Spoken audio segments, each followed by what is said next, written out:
Welcome back. I've got a special story to share today. Stop being such a drama queen, Cassandra. It's a sprain.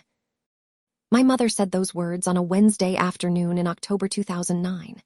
I was 14 years old. I had just fallen off my bike in the driveway, the same driveway where Dennis had been doing tricks all summer while my parents watched from lawn chairs. When Dennis crashed 2 months earlier, my father drove him to urgent care within the hour. Dennis got an X-ray. Dennis got a Velcro brace in a color he got to pick out himself. Dennis got a milkshake on the way home because he'd been so brave. When I showed my mother my wrist, swollen, already turning the purple of a deep bruise, she glanced at it for 3 seconds, told me to put ice on it, and went back inside to watch her show. "You're fine," she called over her shoulder. "You're always doing this when Dennis has something going on." My stomach dropped to somewhere near the floor. I gripped the handlebar of my bike with my good hand and just stood there in the driveway in the October heat, wrist throbbing, nobody looking at me. That feeling, that specific hollowness of needing something and understanding that you are not going to get it, is a feeling I would carry for the next 17 years. Dennis had a baseball game that Saturday. For 11 days, I went to school with a broken wrist wrapped in an ace bandage I found under the bathroom sink. I told myself it was fine. I had been told it was fine. I was learning to trust her word over my own body. My name is Cassandra Waverly. I'm 32 years old. And what Renata Waverly did not know, on that October afternoon in 2009, was what kind of doctor that dismissed girl was going to become. What happened to me at a family reunion in Tampa on March 15th, 2026, in front of 47 people, including my mother, my brother, my aunt, and a trauma surgeon who had worked beside me for 3 years, is a story I need you to hear from the beginning. Because the ending only makes sense if you understand what a broken wrist looks like when no one will take you to a doctor. And it only makes sense if you understand what that girl became, alone, with no one watching. Before I go further, please take a moment to like and subscribe, but only if this story already feels like something you have lived through yourself. Drop your location and the time you are listening in the comments below. I would love to know where you are right now. On day 11, Nurse Deborah Kwan sent me to the school office and called my mother. She told her the wrist showed signs of structural injury and needed an X-ray. My mother arrived 40 minutes later, lips pressed flat, and sat across from Nurse Kwan with the brittle patience of a woman who could not believe she was being questioned in her own parenting. "Cassandra," she said, never looking at the nurse, "is sensitive. She has always been sensitive." Her brother broke his arm at 9 and did not cry half as much. Nurse Kwan looked at me over my mother's shoulder. She did not say what I saw on her face, but she made sure the visit was documented. That documentation would matter more than anyone knew, because that wrist was not the only injury. It was just the first one anyone caught.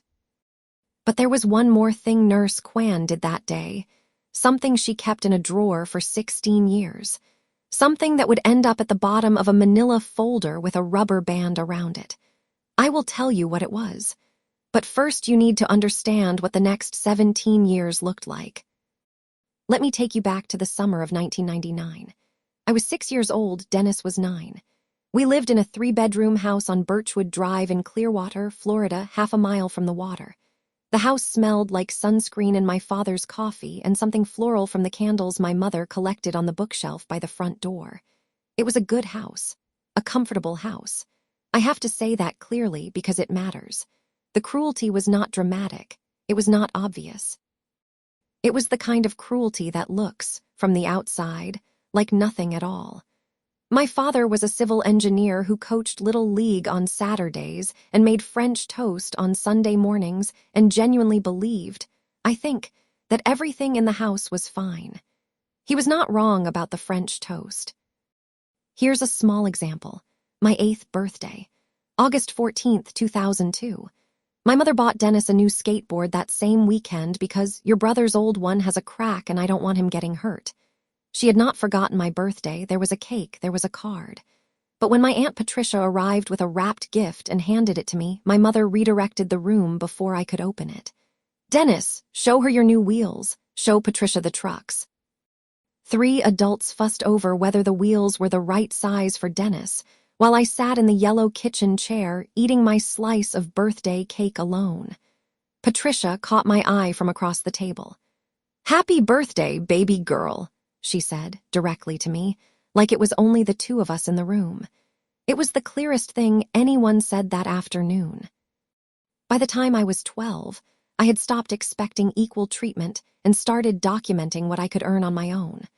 I made straight A's from 6th grade through 12th. Not because anyone asked me to. My mother's typical response to a report card was, "That's good, hun," before returning to whatever Dennis needed, but because I had decided my grades were mine. My transcript was mine. My future was mine, and it was not going to depend on anyone's attention or approval. That decision, made quietly in a pink bedroom on Birchwood Drive at the age of 12, probably saved my life. But it also made me invisible to a family that mistook ambition for distance. I want to be fair about that, because ambition that reads as self-sufficiency gives the people around you permission to stop checking in. In the beginning, my mother was not a monster. She was a woman who had one child who needed constant fuel and another who never seemed to need anything. She fed the one who asked. Over years, she simply stopped checking on the one who did not. And she told herself that was fine, that I was fine, that I had always been fine. What she never paused to ask was who had taught me to be fine, who taught me to wrap my own wrist and go back to school, who taught me to eat birthday cake alone without crying. I taught myself, because the lesson my family gave me, repeated daily in 100 quiet ways, was this: your pain is inconvenient here. Make it smaller. But the next 7 years would teach me what silence costs the person who keeps it. I got into nursing school at the University of South Florida in the fall of 2012. I was 18. My father, Gerald, hugged me and said he was proud. He meant it. He just did not say it loudly enough or often enough to counter anything else. My mother said nursing is practical, which was her version of congratulations. What she meant was not impressive enough to fuss over. Dennis had just been hired at a mortgage company. He got a dinner out and a new watch from Brant's on Coronado Avenue, my father's favorite jewelry store, the one he had taken me to exactly once as a child, to buy a birthday gift for my grandmother. I got nursing is practical. I went home that night, sat on my bed, and I made a decision. I would not ask for anyone's celebration ever again. I would simply go and do the thing and let the thing speak for itself. I tried 3 times to change the dynamic, and I need you to know that, because I need you to understand I did not simply go quiet. First try, November 2013. I called home and asked my mother directly if we could plan a trip together over winter break, just the 2 of us, like we used to do when I was 9, and we'd drive to Sarasota for the weekend. "I can't plan anything right now," she said. "Dennis is going through something with his job, and I need to be available." Second try, March 2014. I asked clearly if she would come to my end-of-year clinical showcase at USF. 50 students presenting cases. "That's a long drive for a school event," she said. I sent her the address anyway. She did not come. Third try, I stopped asking. I started taking note of every time she filled in the space where yes should have been. By my 2nd year, I had decided to go further. I took additional coursework, sat for additional exams, applied to medical school. I was accepted to Ohio State University College of Medicine in March 2015. I was 20 years old, sitting in the computer lab at USF, and I cried for 6 minutes before composing myself. Then I called home. My mother picked up on the 3rd ring. "Mom, I got in medical school, Ohio State." Silence. Then, "Cassandra. You know Dennis is trying to get his mortgage license upgraded right now. This is not really a good time. Can we talk about the logistics later?" I called my Aunt Patricia that night instead. She said, "Baby girl, hold on to this. Do not let anyone make it smaller." I have thought about those words during a lot of hard nights since. What I did not know until years later was what happened the week after I left for Ohio. My mother called her sister Linda, her college friend Diane, and 3 of my father's cousins, and she told each of them that I had run off to Ohio chasing something unrealistic, and that she was worried I wasn't being practical. She never mentioned medical school. She never said Ohio State. She never said College of Medicine. To the family network that mattered to her, the story she told was simple. Cass is struggling. Cass is lost. Cass just could not do it. I would not learn the full shape of that lie until February 2026, when Aunt Patricia sat down with me at her kitchen table and showed me what she had been keeping for 11 years. But before I get to that, you need to understand what those 4 years in Ohio actually looked like. My father called me twice during medical school. Both times my mother was on the extension. Both times the conversation flattened into safety, into how's Ohio, into nothing real. I sent cards on holidays. I called on birthdays. I tried for years to thread connection through the gap my mother had built. By 2018, I called 14 times in 1 year and reached a real conversation exactly once. 14 calls. One answer that lasted more than 4 minutes. After that, I stopped counting and started grieving. But I did not know then that she had already told a version of that story to everyone who mattered, and the version she told had no doctors in it. Columbus, Ohio. November 2015 to May 2019. 4 years of medical school, then 3 years of residency in Tampa starting that July. Let me tell you what that looked like, because nobody in my family did. I shared an apartment with 2 other first-year students. I lived on $900 a month after rent, student loans, and food. I ate a lot of rice and lentils and off-brand cereal. On clinical rotations, I wore the same 3 pairs of scrubs on rotation and washed them in the laundry room on the ground floor. I worked between 60 and 80 hours a week most semesters. My mother believed, during all of this, that I was failing at something. She was telling that to people. I was in a hospital at 3 a.m. learning to read spinal imaging. In my second year, I began spending evenings with a fellow student named David Park. He was in the same cohort, quiet, methodical, the kind of person who remembered what you said 3 weeks ago and checked in about it. We dated for 18 months. It was the first time I had been fully known by another person. Known the way where they see the history underneath the competence, and they do not look away. He knew about the wrist. He knew about the folder my aunt was keeping. He knew I had not been to Clearwater in 2 years. One evening in our second winter, he said, "You know you're allowed to miss them and also know they were wrong. Both those things fit in the same chest." We ended things gently in the spring of 2018 when his residency match took him to Seattle. No drama, just distance. But those 18 months mattered in ways I still carry. Here is an ironic competence reveal that still makes me laugh when I tell it. Second year of residency. I was on a 28-hour shift in the trauma bay when they brought in a 67-year-old man with a hairline vertebral fracture from a fall at a family barbecue. His adult son was insisting it was a bruise. "He's tough," the son said. "He doesn't need all this. He walked here on his own." The attending on duty was running another case in Bay 2. I did the initial assessment, ordered the imaging, and was standing at the light box with the x-rays when the attending arrived. "Who read these?" "I did," I said. She looked at me, then at the films, then back at me. "How old are you?" 26, I said. "These are good reads," she said. She told me later she had been testing me, expecting a second year to miss 2 of the 4 compression points. I had not missed any. There was one other scene from residency I come back to. My third year. Tampa, November 2021. A woman of 58 came into the trauma bay at 11 at night, brought in by her daughter, who kept telling the intake staff that her mother was being dramatic. "She falls all the time," the daughter said. "She does this." The woman was in the wheelchair with her left hand cradled in her lap, not saying a word. She had the particular stillness of someone who had been told to be smaller for a very long time. I crouched down in front of her. "Can you tell me where it hurts?" She looked at me like she was checking whether I actually wanted to know. Then she showed me. The imaging showed 2 fractures, one recent, 1 month old, and healed at a wrong angle. "She probably believed she was fine," I told the daughter. She had been taught to.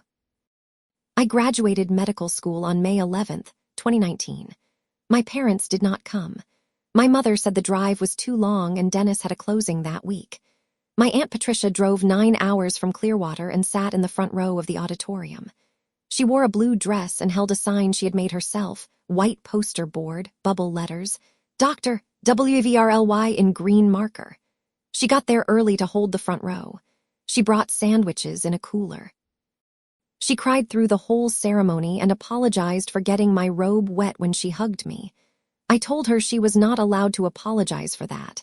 I pressed my face into her shoulder and let myself cry for exactly 90 seconds. Then I straightened up and she took my photograph. Front row, green bubble letters. She kept that photograph. I did not know yet what she would do with it. Now I need to pause here for a second. If you have ever worked for something enormous, alone, in a city where no one knew your name, while the people who were supposed to cheer your name talked each other into believing you were failing, drop a fire emoji in the comments right now. And if you believe that what Renata Waverly was about to try was going to come back around to her, type karma. Because what happened next, I genuinely did not see it coming. September 14th, 2023, 6:47 in the morning. I was pulling on my badge lanyard before a shift at Tampa General when my phone rang. The number was Dennis's. I almost did not answer. We had not spoken in 14 months. Cass. His voice was strange, not mean, scared. Dad had a cardiac event last night. He's at Clearwater Memorial. It was a mild attack, they think, but they're running more tests. Mom's here. A pause. She didn't want me to call you. I'm calling you anyway. I was in my car and driving north on I-275 within 8 minutes. I called the hospital from the road, identified myself as a physician and a family member, and got a preliminary summary of my father's condition. He was stable. It was, as Dennis said, mild. But what happened when I arrived at Clearwater Memorial was not about the cardiac event. I arrived at 8:23 a.m. My mother was in the family waiting area with a coffee cup and a set face. She stood up when she saw me and her expression did not warm. How did you know? She said. Not I'm glad you're here. Not how did you get here so fast? The first words out of her mouth were, how did you know? I looked at Dennis. He looked at the floor. I walked past my mother into the hallway to speak to my father's attending physician. The attending, a cardiologist named Dr. Nadia Patel, spoke to me like a colleague from the first sentence, reviewing medications, flagging risk factors, asking whether there was family history I could add to the chart. My professional introduction was straightforward. I gave her my name, my hospital, my specialty. She wrote it in the chart. That took 90 seconds. My mother appeared in the doorway of that hallway 4 minutes later. Excuse me, she said to Dr. Patel. This is my daughter. She is not medical. She works in a restaurant, actually. She does not need to be part of this conversation. Dr. Patel looked at my badge, Tampa General Hospital, Emergency Medicine, Waverly, C.M.D. She looked at my mother. She looked back at me. I did not correct my mother in that hallway. I said we could talk later, and I went into my father's room and held his hand for 3 hours. He told me about a bird that had been coming to the feeder outside his window for 3 mornings in a row. I said it sounded like a yellow-rumped warbler. He said he would look it up when he felt better. On the drive home that evening, I kept thinking about 3 seconds. The 3 seconds my mother had needed to look at my swollen wrist at age 14 and decide it was nothing. 3 seconds in 2009. 3 seconds in 2023, looking at my badge, deciding I was still nothing. The gap between what she believed about me and what was true had become so wide that she could stand in a hospital hallway and tell a board-certified cardiologist that her daughter worked in a restaurant. And she believed it. She had told that story so many times it had become the only map she had. I did not know then that within 6 months, Patricia would make a phone call, and that call would lead to a manila folder on a kitchen table in Safety Harbor. But before that could happen, Renata made one last move. February 8th, 2026. Aunt Patricia's house, a yellow bungalow in Safety Harbor, Florida. She called me on a Tuesday and said, I think it is time. Come on a Saturday. I will make the good coffee. She sat me down at her kitchen table, the same table where I had cried about medical school in 2015, and she put a manila folder in front of me. It was fat, rubber band around it. My name on the front tab, in her handwriting. Cassandra, evidence, 2009 present. She folded her hands and waited. She did not say anything at first. Patricia has always understood that some things need to be seen before they can be spoken. The sound in the kitchen was just the coffee maker finishing its cycle and the birds outside the window by the back door. I have been waiting a long time to have this conversation, she said.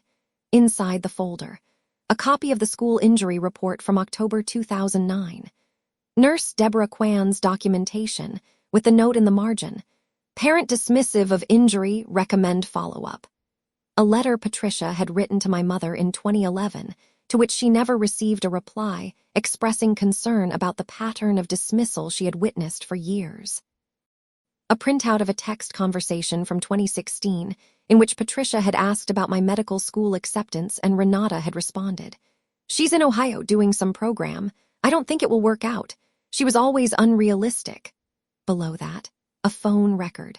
12 calls from my number to the family landline between May and August of 2023. 11 went to voicemail. 1 was answered and lasted 2 minutes. Beside the phone record, in Patricia's handwriting, Renata told Linda you never called. I checked. And at the bottom of the stack, the graduation photograph. Me in my cap and gown at Ohio State, May 11th, 2019. The green bubble letter sign visible at the edge of the frame. I pressed my palm flat on the table. I did not say anything for a long moment. Here is what I have learned about this kind of cruelty, and I want to say it plainly because I think some of you may recognize it. The damage was not the broken wrist, or the missed calls, or the story about the restaurant. The damage was that I had spent 17 years doubting my own experience. They had not just taken things from me. They had convinced me for years that there was nothing to take. When you see the evidence laid out on a table, dates, notes, phone records, a photograph, something in your chest releases that you did not know was still being held. I had been carrying for 17 years the quiet suspicion that maybe she was right. Maybe I was sensitive. Maybe I was dramatic. Maybe the gap I felt was something in me, not something done to me. That folder said no. The gap was real. The dismissal was real. The erasure was deliberate, even if it was never consciously cruel. Even if she had come to believe her own story, Aunt Patricia reached across and put her hand over mine. There is a family reunion, she said. March 15th. Your father wants you there. He asked me to ask you.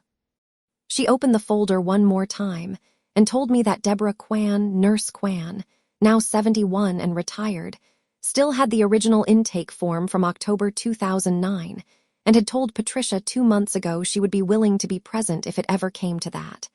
Then Patricia set a second, smaller envelope on the table. I held this back until I could explain it in person, she said. There is one more item in here. I want you to look at it before March 15th, because it changes the shape of something you thought you understood. She slid it toward me. I opened it, and what was inside that envelope I will save for the end of this story because it belongs there. It belongs to the moment in that banquet hall when 47 people went completely silent. 3 weeks before the reunion, my mother sent a text to Dennis. Dennis forwarded it to me. I do not think he intended it as a warning, more as a confused report. The message read, I do not think it is a good idea for Cassandra to come to the reunion. Things are fine now. We do not need drama. Dennis had replied, She is coming, Mom. Dad wants her there. She had responded, If she comes, I will not be responsible for what gets said. Dennis wrote me one line, I think Mom knows something is coming. I read that text 3 times. I did not respond to Dennis. I texted Patricia instead. She is trying to stop it. Patricia replied in 4 words, I know, I am ready. That was phase 3 of what my mother had been doing for 17 years. When the facts began moving toward her, she moved to cut them off. The Waverly family reunion. March 15th, 2026. The Sunrise Banquet Hall in Tampa, Florida. 12 o'clock in the afternoon. 47 people. Long tables with white plastic tablecloths, a buffet of pulled pork and coleslaw and potato salad, the warm salt smell of the Gulf Coast that follows Florida families into every room they gather in, the hum of ceiling fans overhead, the sound of a room of people who mostly like each other, children running along the far wall, cousins catching up over paper plates. I had been absent from the last 2 reunions. This year I came. I brought Dr. Amara Osai. She is a trauma surgeon and my colleague, and she had said on the drive north from Tampa, "I will say whatever the truth needs said." I wore my hospital lanyard tucked under my collar. My mother was at the far end of the hall organizing the name card table when I walked in. She saw me and her face did something layered, surprise, calculation, social recovery, before she pulled on her smile. "Cassandra, you came." "Hi, Mom. Dennis will be so glad to see you." She gestured around the room as though she had built it. For 40 minutes I circulated. I spoke with cousins and my father's relatives and 2 aunts I had not seen in 3 years. My father, Gerald, stood up very slowly from his chair when he saw me. He walks with a cane now since the cardiac event, and he put both arms around me and held on longer than I expected. "I am glad you are here," he said quietly. Just those 5 words. I have replayed them approximately 80 times since that afternoon. The unveiling happened at 1:47 p.m. Dennis had just finished a toast at the front of the hall, warm, smooth, the kind of public warmth he has always been good at. He mentioned their mother twice. He did not mention me. Across the room, I saw Aunt Patricia rise slowly from her chair. She was holding the folder. She carried it to the front of the hall with the composed deliberateness of a woman who had been rehearsing this walk for 11 years. If you are still with me right now, hit subscribe. Because what I am about to tell you is the part of this story that changes every piece of what came before it. "Renata," Patricia said, standing at the front of the banquet hall. Her voice was steady, not loud, but in a room that had gone quiet because of the unusual stillness of a 67-year-old woman holding a manila folder with a rubber band it carried to every corner. "Before this afternoon ends, I think the family deserves a complete picture." My mother's mouth went small. "Patricia, this is not the time for—" "It is, actually," Patricia said. "This is the only time. Gerald asked for Cass to be here. She is here.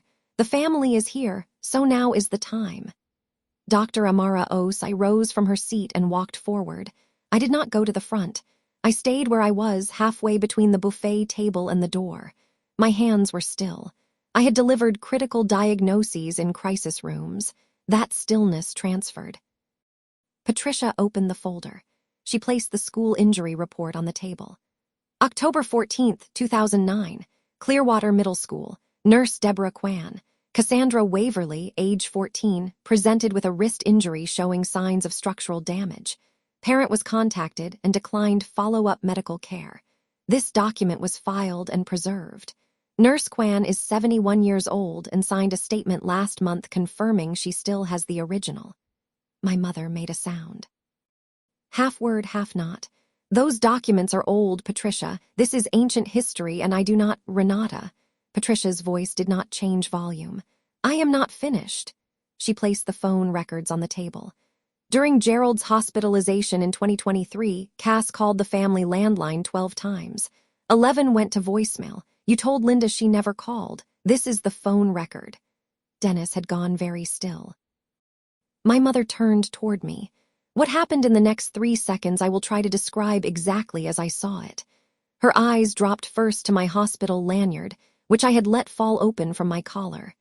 They rose to my face, dropped back to the lanyard badge.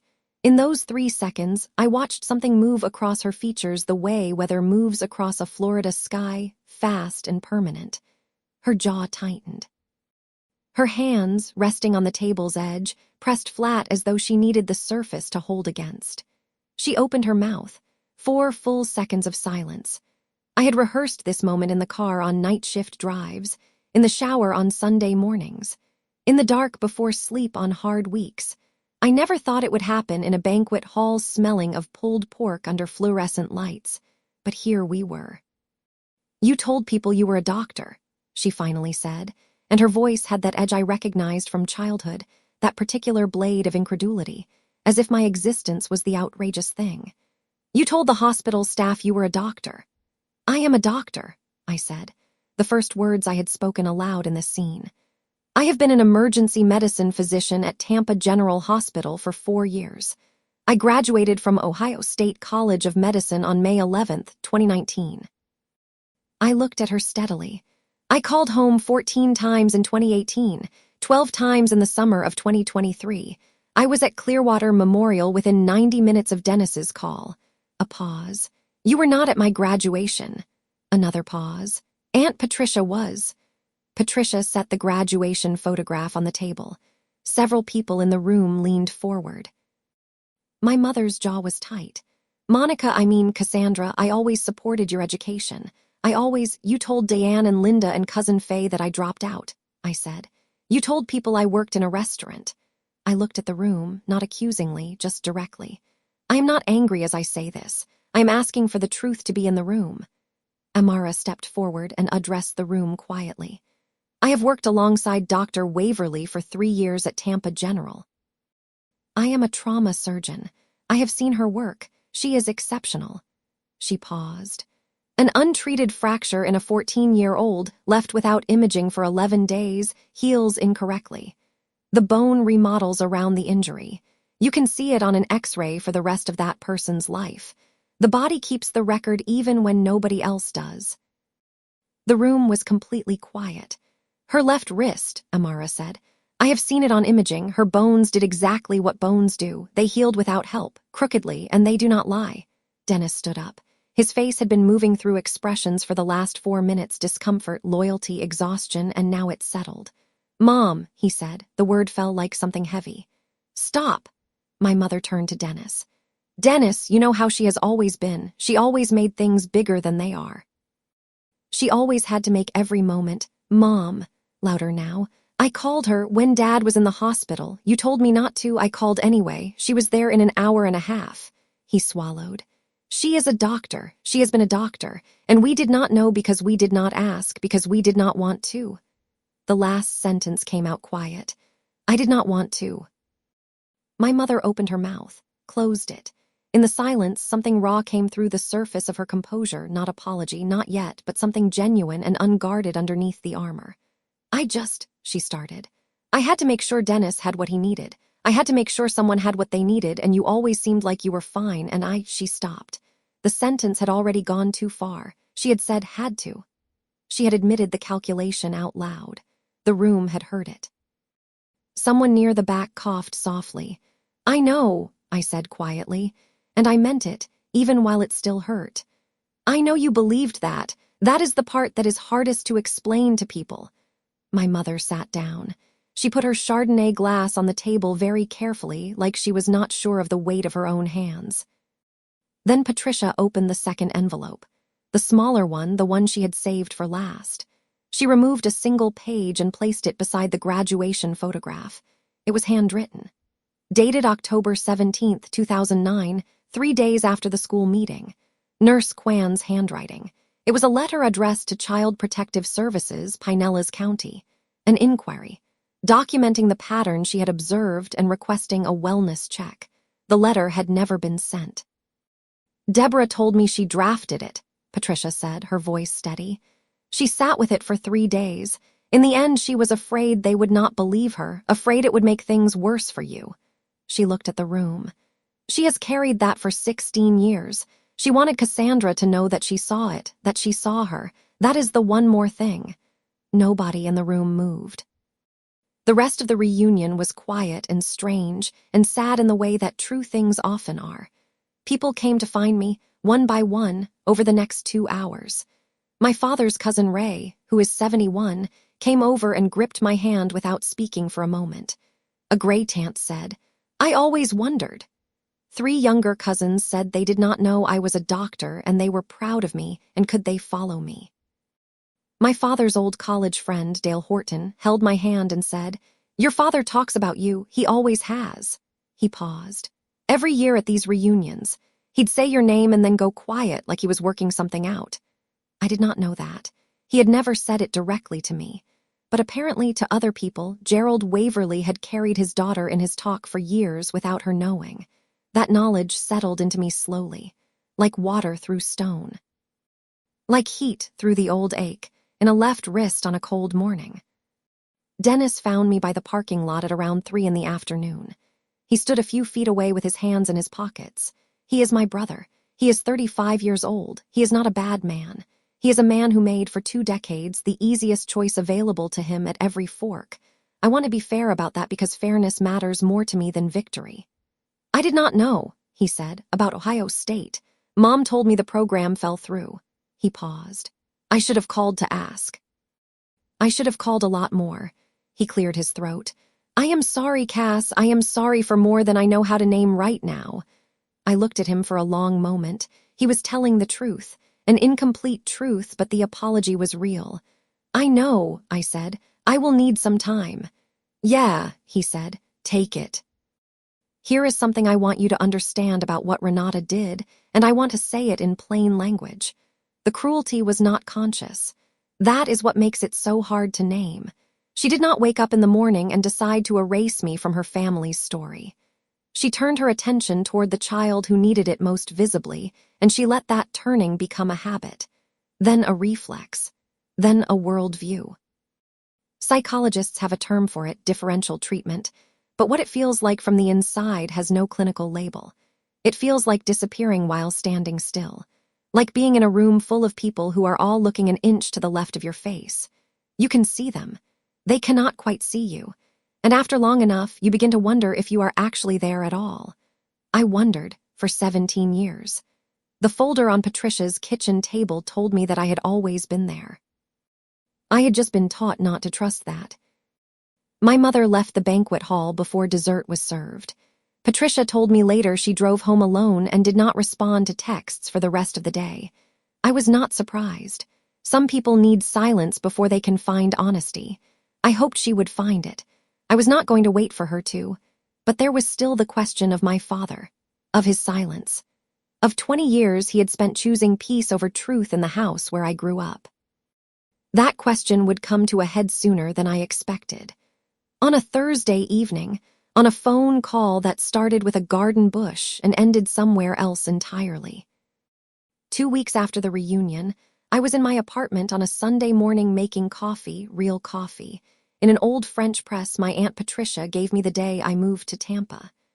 The second mug on the counter belonged to someone who always asked how the shift had gone before asking about anything else.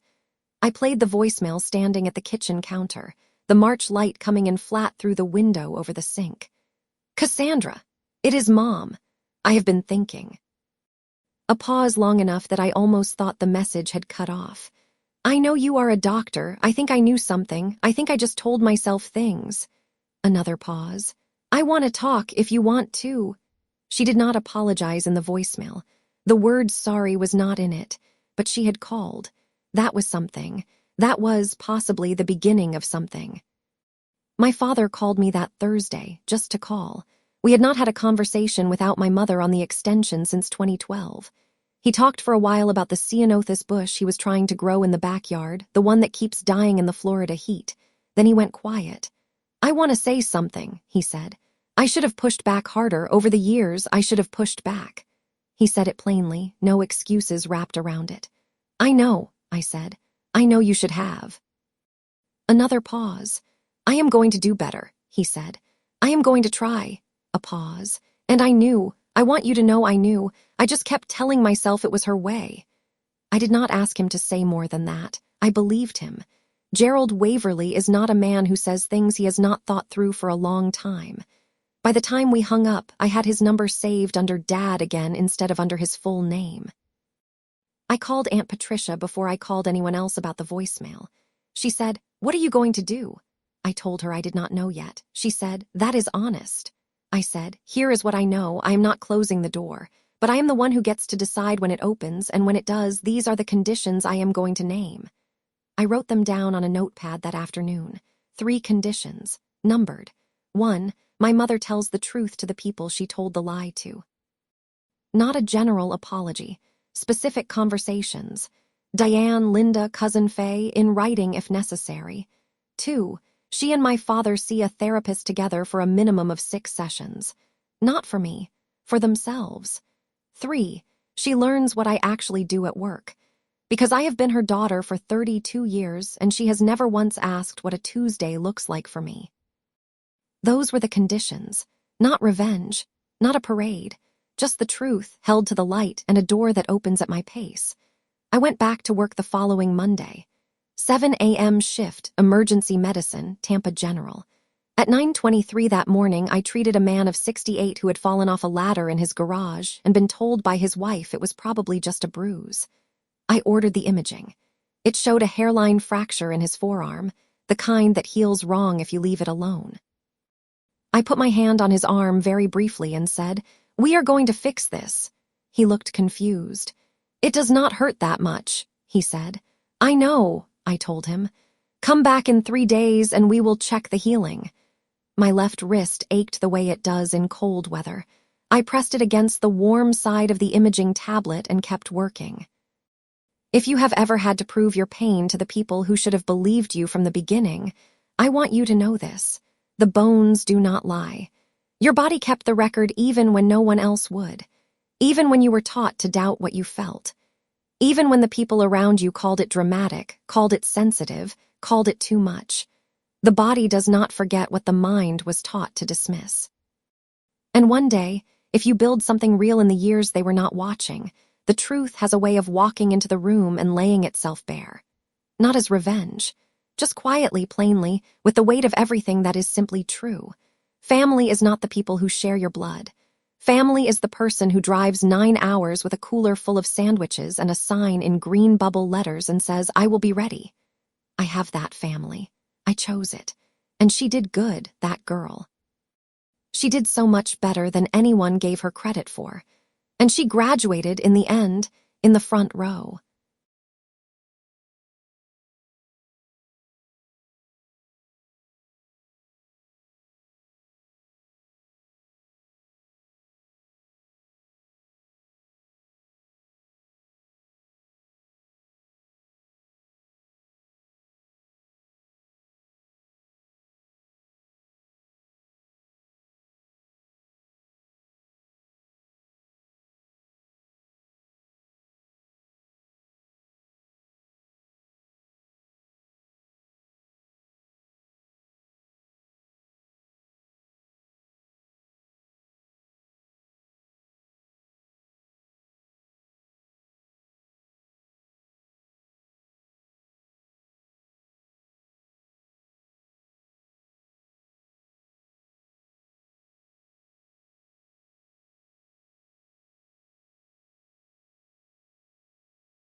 I hope you enjoyed this tale.